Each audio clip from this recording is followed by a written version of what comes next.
civilization was Christian. So the Bible, Old Testament, identified what are evils, what are okays, etc.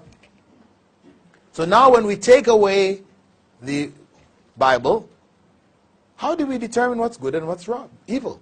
Democracy. We have a principle here. Democracy, where the majority agree on something, that's what's good. If the majority don't agree, they feel otherwise, then that's what's bad. That's our principle. What that does, of course, is it removes any solid basis for morality in the society. Because if the majority feels something is good today, it's good. If they think it's bad tomorrow, it becomes bad. What was bad today can become good. So, where is your basis? And that's exactly what has happened in the society. That the values that were held have been turned upside down. Before the 70s, if you asked anybody in the 60s, for example, about homosexuals, they would say, oh, bad people, corrupt, sick, an abomination unto the Lord, as in the Old Testament. And the psychiatrists considered them to be ill. They had all these treatments in their psychiatric manuals, you know, electric treatment, drug treatments, all kinds of treatments for them. But by the middle 70s, things turned around. All of a sudden, you ask the average American, what's the case of homosexuals? They say, alternative lifestyles. You know, it's just another way of living, you know. Different strokes for different folks. You know? That's how it's put, you know. Who am I to say? I personally not, but you know, if they wanted to be that way, it's their thing. It's okay. And the psychiatric profession removed the illness of homosexuality from the book, and they replaced it with what? Homophobia. Those people who consider, who still have the nerve to consider homosexuals to be sick and, you know, despicable, etc., these people are now sick.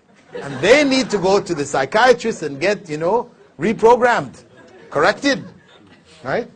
And I don't know if you've been following the news, but recently I was banned from Germany for life, right? I gave a lecture in Germany, in Frankfurt, Germany. This is just 2 months ago. And alhamdulillah, big public lecture. After it, 17 Germans accepted Islam. Alhamdulillah. After that, on my way to the hotel, the German SWAT team came and surrounded the car and took me down to the police station and read me a manifesto from the mayor of Frankfurt saying, you are banned from Germany for life. Why? Because you advocate the execution of homosexuals. I said, what? How is that? You know, yeah, Islamic law says that, you know, if you're caught in the act in an Islamic state, you will be executed. If you've been seen by 4 witnesses, etc., execution, that's the law. They say, but homosexuals are a respected part of our society whose rights should be protected against anyone who would speak ill of them. You know? And we fear that you, even though, yes, you're saying that you don't call for their execution, that this is Islamic law, but we fear that at some time you may say this to the young people and tell them to go out and kill homosexuals. So therefore we will ban you for life.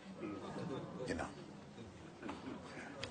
So, Allahu Akbar. You know, this is their position. And of course, you know, this is just an ongoing saga with the homosexuals. So if you go on YouTube and you click Islam and homosexuality, there's only one lecture, mine.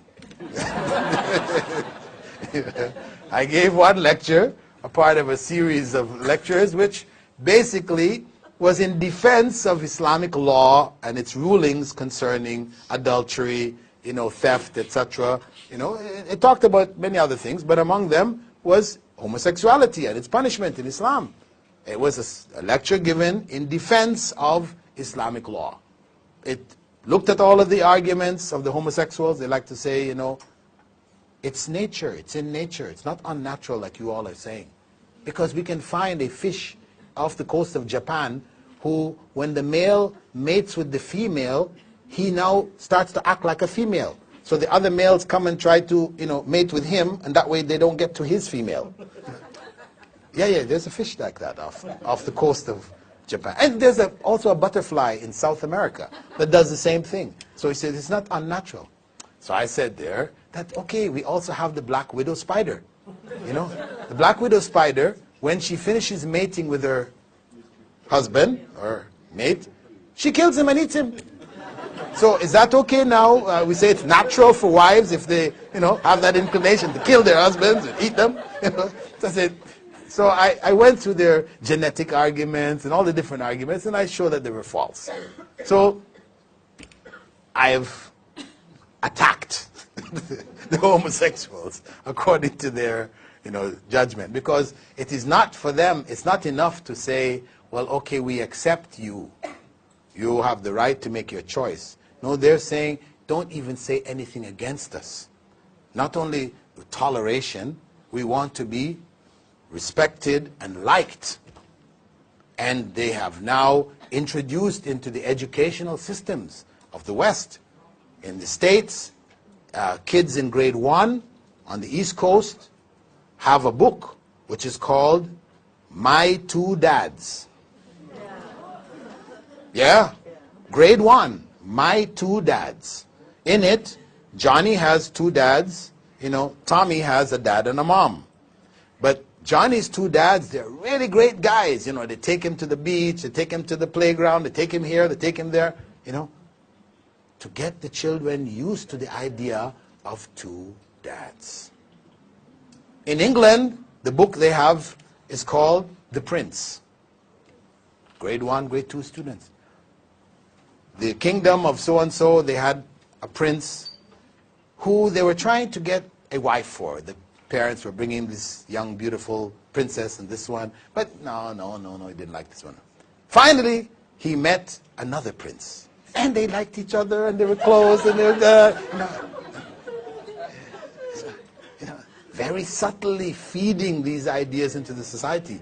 So they are coming at that civilization. They're coming at them in full force. In full force. And of course, it's coming at us too. Because from there, it comes to us. It's just a matter of time.